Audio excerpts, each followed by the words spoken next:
Hello guys, so today I'm solving this problem, count covered buildings. Okay, so the problem states that we have been given given an n cross n grid. Okay, that they are saying a city.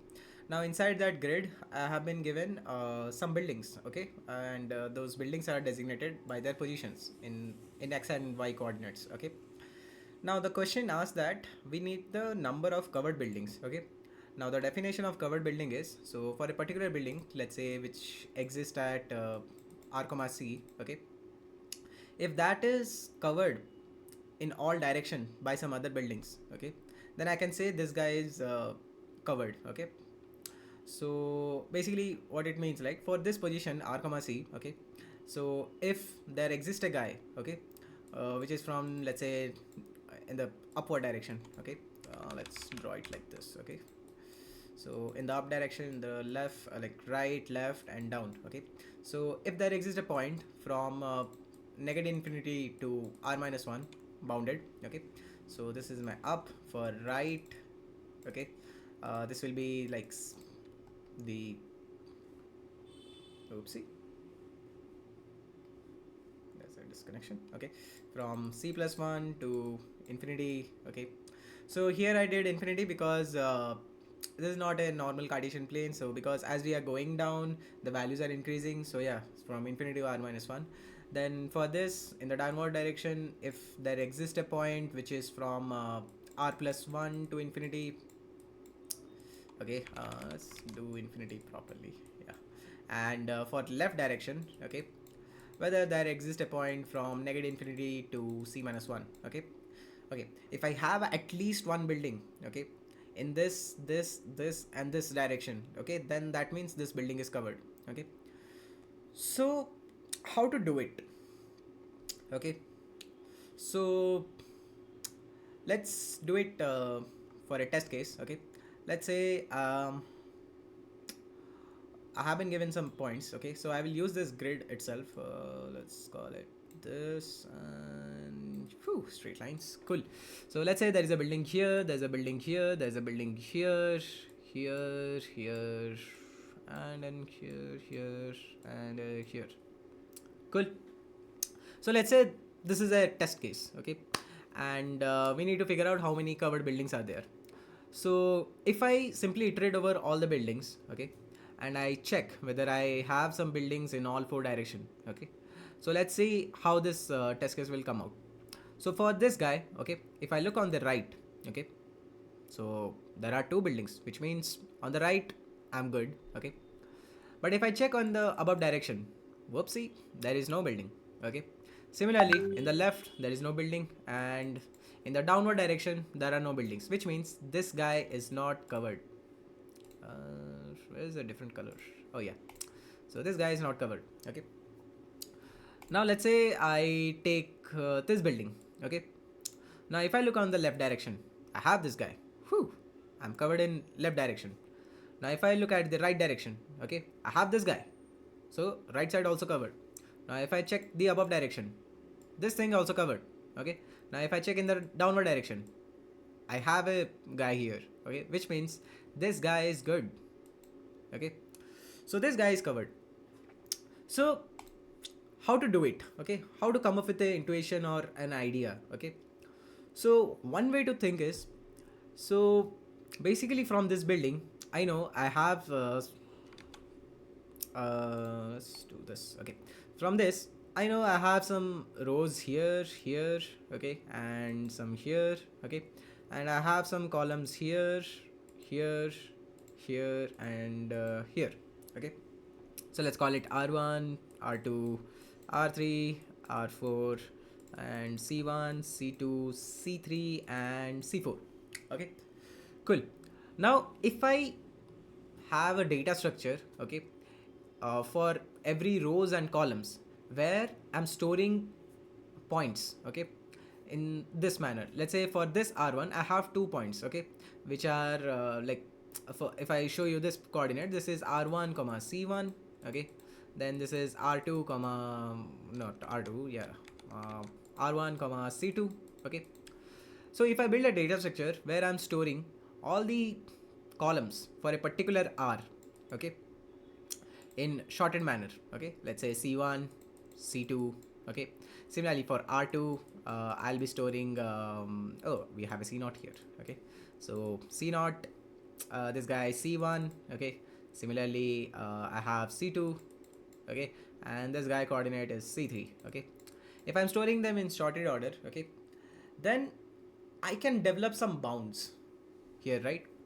So basically how I can use them is, okay, and let's do one more for columns also. For let's say for columns also I'm storing, okay, so basically for all the points, okay, which are having the same column but different rows, okay, if I store them in this manner, let's say for C2, okay, if I store the corresponding column, so I have R1, okay, I have R2, okay, and I have R4, okay. So let's say for every columns and rows, I am storing their corresponding values, something like this.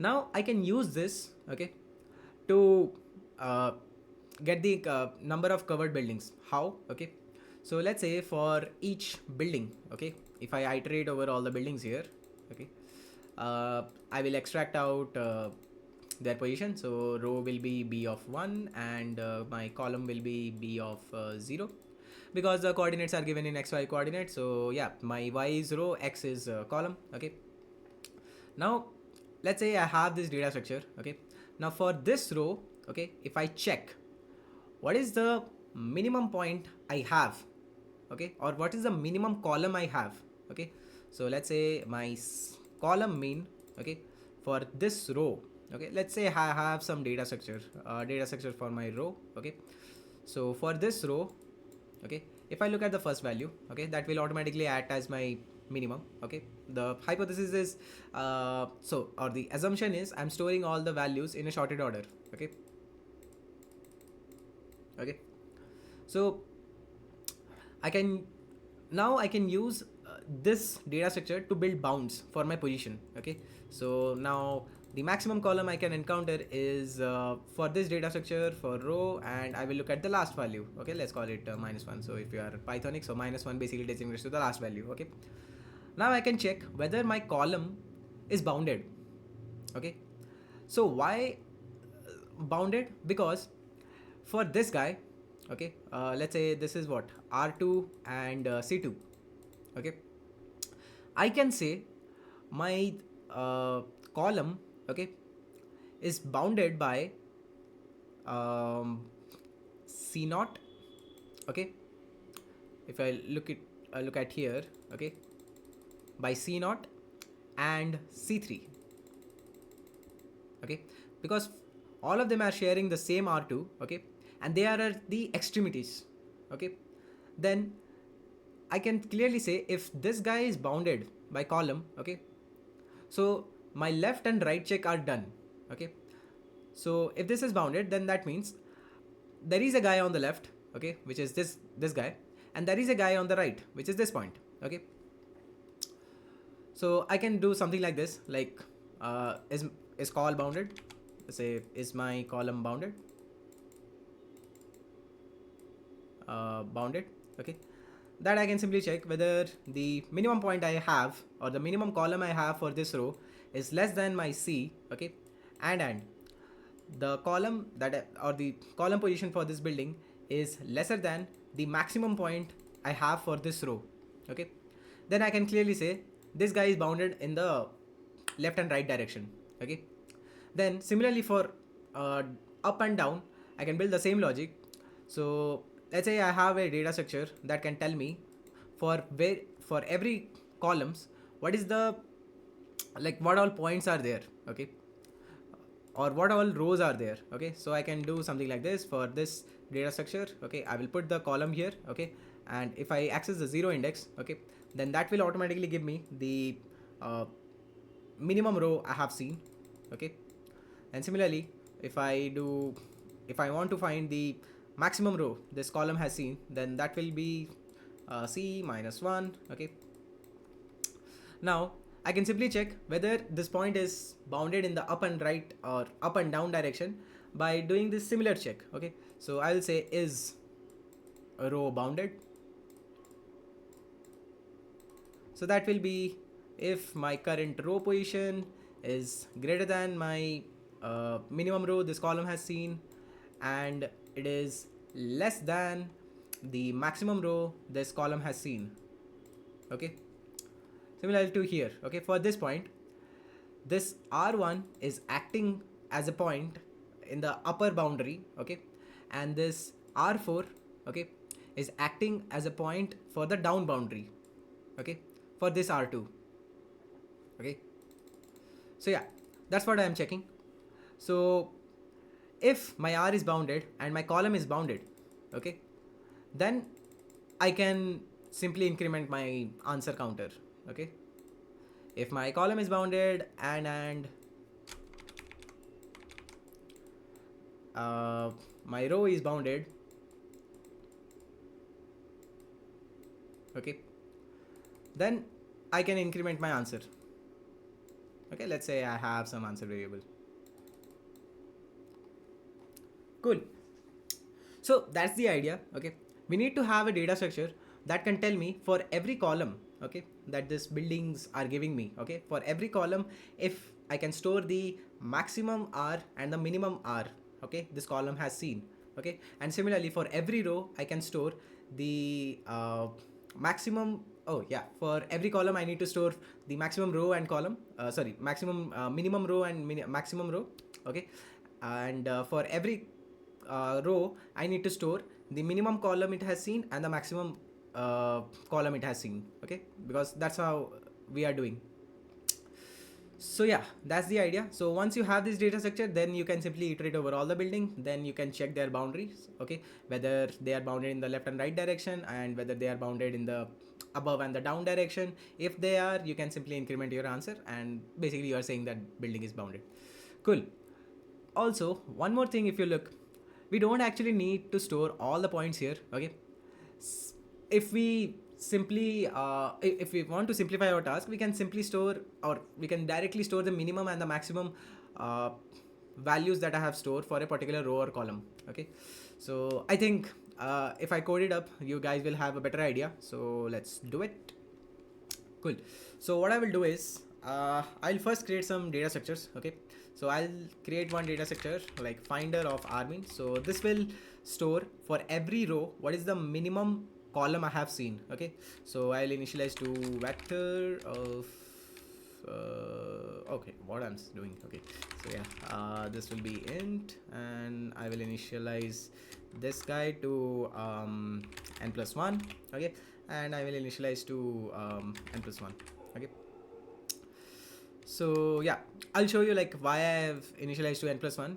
Basically I'll be minimizing it, so I need to initialize it to a larger value. So I can use int max, but here the positions are bounded by 1 to n, so n+1 is still a good point for upper bound. Okay, then similarly I will do for column. Okay, now I will use this and I will create my max vectors.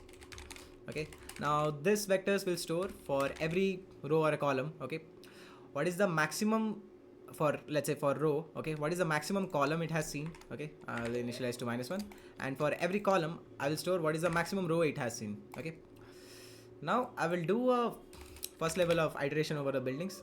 Now this is a big word, let's call it BS. Okay, for every building in BS. Okay, I'll first extract the rows and the columns. So this will be b of 1, and this will be b and the column position will be b of 0. Okay, now I will update my for this row. Okay, I'll update the value. Okay, so now for this row I will store the minimum column. So finder of r mean c for r c. Okay, I can use this to update my column value. Okay, so for this column, okay, check whether this r is the minimum. Okay, then I can use this to update my max arrays. Okay, let's call it max.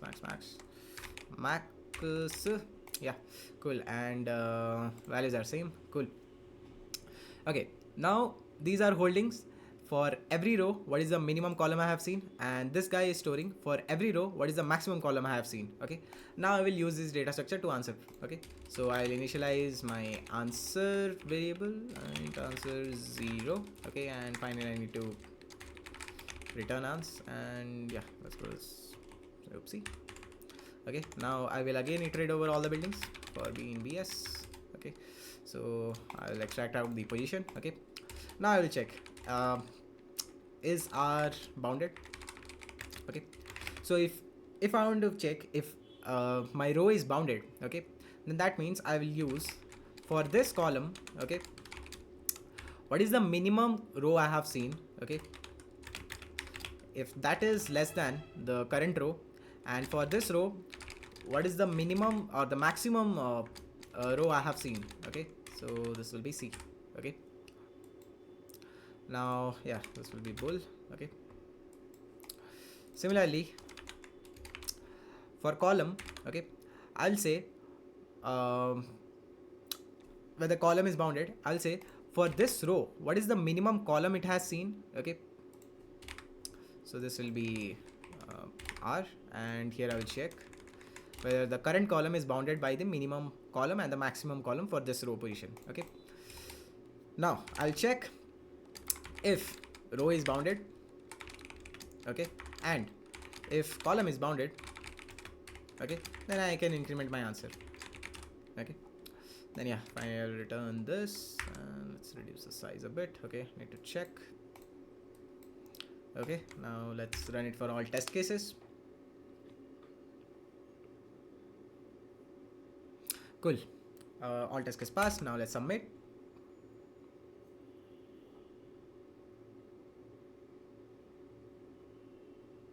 And voila, it got accepted. Cool, so that's the idea. So for every row, if I'm storing the minimum and maximum column it has seen, and for every column if I'm storing the minimum row and the maximum row it has seen, okay, then I can easily use those positions, okay, or those values to check whether a building is bounded, okay, via these conditions. Okay, now let's quickly do it for Golang. And before we do that, if I look at the time complexity, okay, so if I look at the time complexity, so we have been given some, let's say, k number of buildings. I need to check whether n is similar to n. Okay, so the building length is independent of n. Okay, so for every building we are doing this iteration. So let's say I have been given k buildings. Okay, if there are k buildings, then I'm doing a big O of k operation to update my minimum and maximum values. Okay, then again I am iterating over all the buildings. So again a big O of k, which is a big O of k, right? Then, or the big O of number of buildings I have been given. Okay, then as per space complexity, okay, so I'm initializing this array and I'm initializing 4 of them. Okay, and that to be of size n+1, where n is the dimension of the grid. Okay, so this will be a big O of 4 times n, which is still linear. Okay, or with respect to like the dimension of the grid. Okay, so these are the time complexity. Cool, now let's quickly do it for Golang. Okay, so I will initialize my finder main. Okay, so that will be make of int and I need n+1 of them. Okay, I need a separate loop to initialize the values, but yeah, I will do it. This is for column, this is for yeah, for column also. Yeah, I will be doing this, and then I can copy this actually and replace this and modify them to store max. Okay, now I need to initialize them, so I will be iterating over all of them once. So for this yeah, so I need to initialize them, right? So they are of size n+1. Okay, yeah, also I use n+1 because the points are 1 bounded. Okay, so they are not from 0 to n. Okay, that's why I'm using n+1. Cool, so I'll simply iterate over them, or maybe has a bigger idea. So I'll do this in range, so all of them have the same dimension, so this index I can use. So I'll say finder r of main. Okay, so I will update finder of r of mean for this index. to some larger value, so that will be n plus 1. Okay, similarly for column I'll be doing, and similarly for maximum value I need to initialize them to -1. Cool. Now my data structures have been initialized. So yeah, I'm missing a C here. Oh yeah, C. Cool. Then I will use this. Now I will update my minimum and maximum values, okay, by trading over the buildings. Let's change this to BS. Okay, so I'll say for every building I have, so be in range BS. Okay, so this will be pretty simple to like what we did in, like, this is pretty same as what we did in C++. So I'll simply copy this maybe, yeah. Because the code is simple but it's lengthy, so I don't want to waste my time here. C here, and I will change this to this. Okay, so my R and C are set. Now this thing is common between C++ and Golang, so this will work. Cool.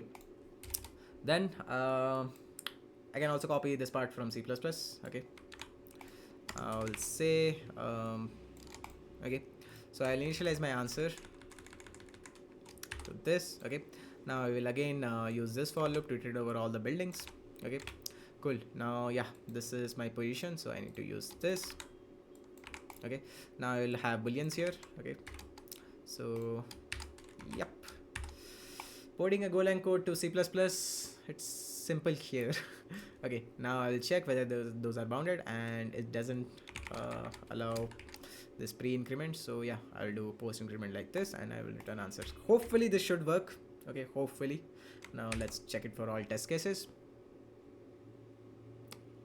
Ha, I got syntax error. Okay, because I'm not using curly braces. Yup, one-liners are not there in Golang. Voila, all test cases passed. Now let's submit.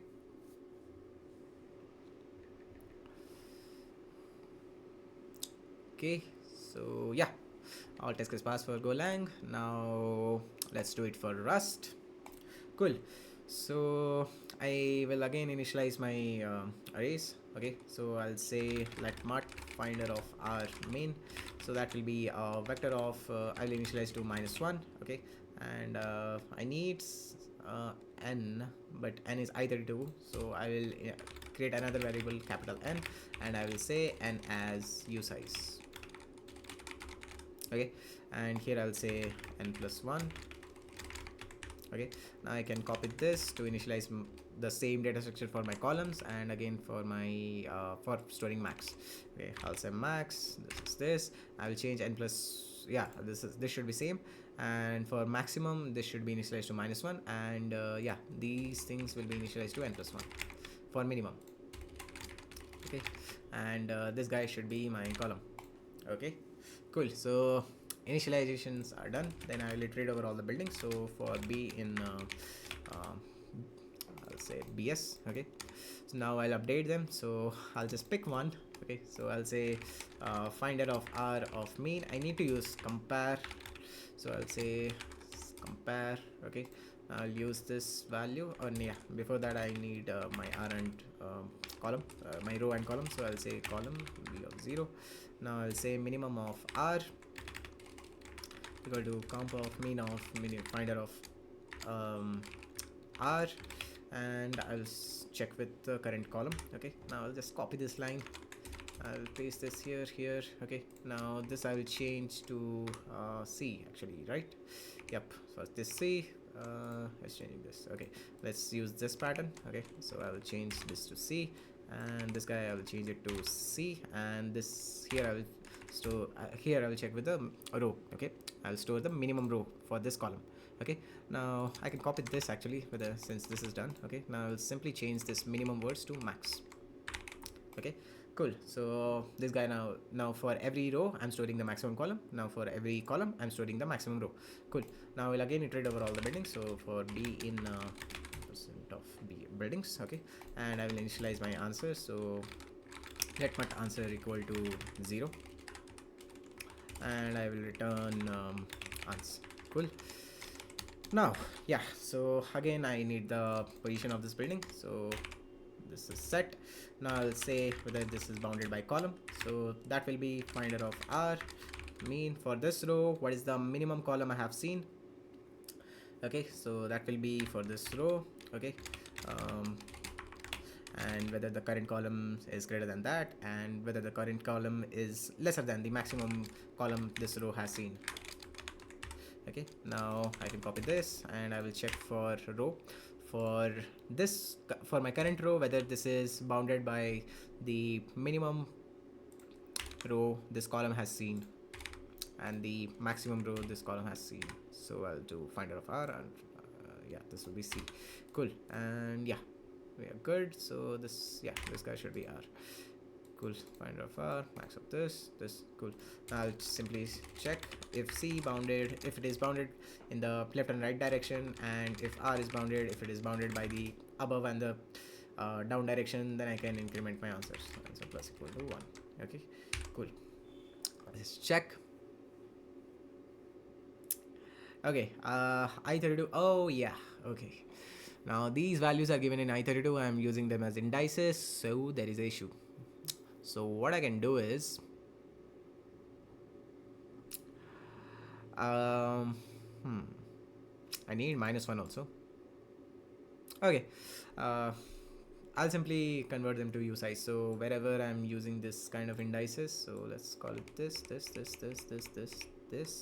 along with this, little bit of this, and with this. Okay, so I will simply say usize. Okay, so there, so my I32 will not be an issue. Cool. Now if I check it for all test cases, voila, all pass. Now let's submit.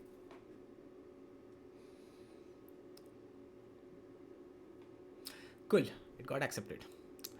So yeah, that's the idea. So from the buildings, okay, we know the rows and the columns. Now for each of the rows and the columns, if we are storing the boundaries or the bounds, okay, for every row, if I'm storing the minimum column I have seen and the maximum column I have seen, and for every column, if I'm storing the minimum row I have seen and the maximum row I have seen, okay, I can use those bound to check for a current building, which is at a position r, c, whether it is bounded in all 4 direction. So yeah, that's the idea. So cool. So I hope you learn something new. Okay, so if you like the solution and the explanation, please do subscribe and give a like to the video. And yeah, just stay tuned to watch more videos. Bye bye.